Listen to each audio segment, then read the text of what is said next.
खुलुमबाय स्टुडिअ दं आंखिलिकां ब्रह्म बिटिआरनि गाहाय खुंगिरि प्रमद बर'नि बिथोन बायदियै हरखाब रायजो राजाफोरनि सुबिदानि थाखाय लामाखौनो बेखेवना होदों टिसिएलसिसिनि मासिगिरि अमरस ब्रह्मआ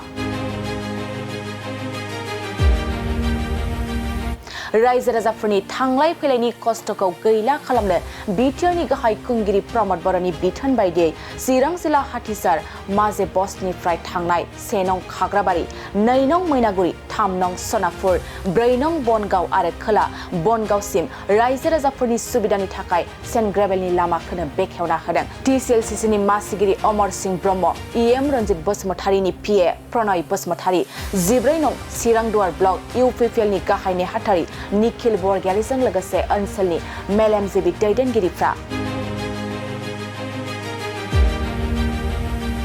बेखेवखांनायनि उनाव टिसिएलसिसिनि मासिगिरि अमरस ब्रह्मआ खौरांगिरिनि गेजेरजों माखासे गोनां बाथ्राफोरखौ बुंथियो आरो लामा बेखेवनायखौ ओनसोलनि रायजो राजाफ्रा साबायखर बावो खौरांगिरिनि सिगाङाव मा बाथ्रा बुंखो फै जों आबुङै मिथिना लानि बे सिपसारनि डिपार्टमेन्टनिफ्राय पिडब्लिउडिनिफ्राय बे जादों बिराद गाज्रि अबस्थानि मोनसे लामा बिराद गोजाम लामा बे हाथिसारनि बे हाथिसार बिसिडिसिनि सिङाव बे लामाया 3 किल'मिटार गासै डिस्टेन्सआ जेखिनि हमजादों बेयो नैबे दन्तक रडनिफ्राय माझि बस्ति बेनिफ्राय सनापुर मैनागुरि आरो दक्षिण बनगाव बेखिनि गामिफोरखौ बे कानेक्ट खालामगोन आरो दा लामानि अबस्थाया बिराद गाज्रि ओमफ्राय बेवहाय मोनसे कालभार्ट बिराद गोनांथि जायोमोन दा बे कालभार्ट बे जायोब्ला बिराद सुबिदा जाबाय दा सिपसारा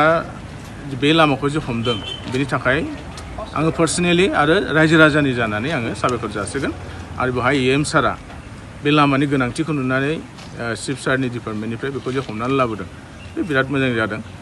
आरो बेजों बे ओनसोलनि जेनाखि रायजो राजाफोर बिथांमोना थांलाय फैलाय खालामनायाव बिराद सुबिदा जागोन सिगांनि जेनाखि खस्थ' बे खस्थ'आ गैया जागोन आरो दा बयबो खुसि जादों खोनानानै बेसेबां गोलावसो जागोन बे 3 किल'मिटार गासै दिनै जोंनि हाथिसार प्राइमारिनि सिङाव थानाय जोंनि बे हाथिसार एलपि स्कुल दान्थाक रडनिफ्राय दिनै प्रमद बर' सारनि अननायाव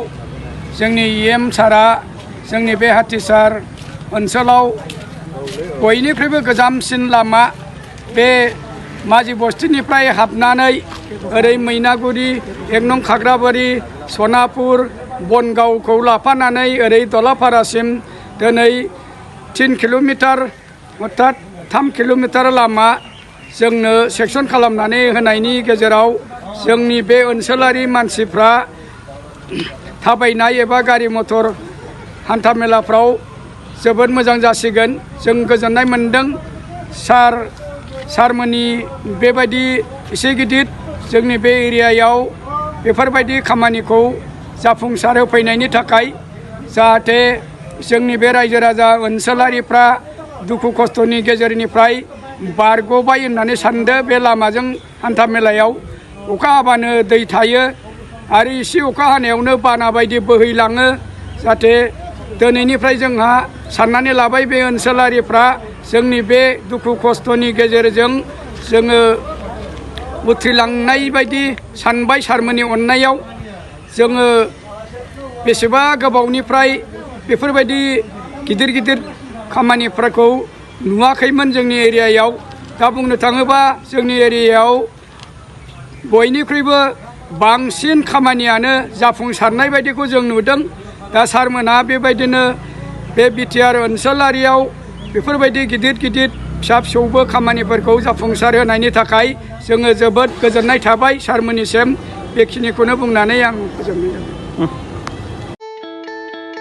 मोनसे फोसावथाय सनाजों गावखौ समायफ्लेहोनो गोसो गोनां बिथांमोननि थाखाय मोनसे गोजोनथाव खौरां दुर्गा फुजा आरो धनतेरासनि बाम्पार अफार होदों सिबि जुवेलार्सआ नोंथाङा लुबैनाय बायदि सनाखौ सिबि जुवेलार्सआव फैनानै खम बेसेनावनो लांफैनो हागोन बे अफारखौ अक्ट'बर दाननि 31 अक्ट'सिम होनाय जादों नोंथाङा बे सिबि जुवेलार्सआव गोबां रोखोमनि सना आरो डायमन्डफोर मोननो हागोन जेरै डायमन्ड ज्वेलारि राजकोट ज्वेलारि बम्बे कास्टिं ज्वेलारि, कलकाता ज्वेलारि, मेसिन मेड ज्वेलारि आरो ट्रेडिशनेल ज्वेलारिखौ नोंथाङा बे सिबि ज्वेलार्सआव मोननो हागोन। डायमन्ड ज्वेलारिनि थाखाय 15% अफार होनाय जादों आरो सनानि गहेनाफोरनि थाखाय जर'खा डिस्काउन्ट बेसेन बानायनाय जादों। लोगोसे गोजाम सनाखौ सोलायनायनि थाखायबो स्पेशेल रेट बानायनाय जादों।